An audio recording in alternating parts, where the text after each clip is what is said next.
the public health advice has to be independent of government.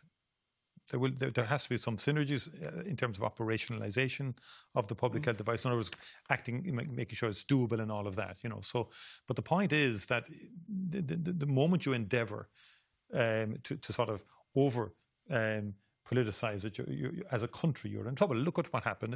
Donald Trump in America, for example, he ridiculed public health, and the cases just went through the roof. Bolsonaro in Brazil, the United Kingdom in the earlier phase had a very difficult time. So there's going to be tensions. We will not agree on everything, and government will not agree with public health advice and everything. And as we discussed earlier, different decisions can be taken, and variations of decisions can be taken. And would you ever ask them to step back?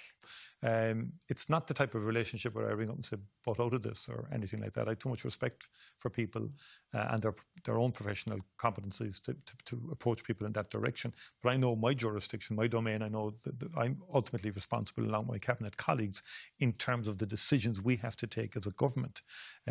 We get the advice. We can ignore the advice. We can moderate the advice, or we can implement the advice.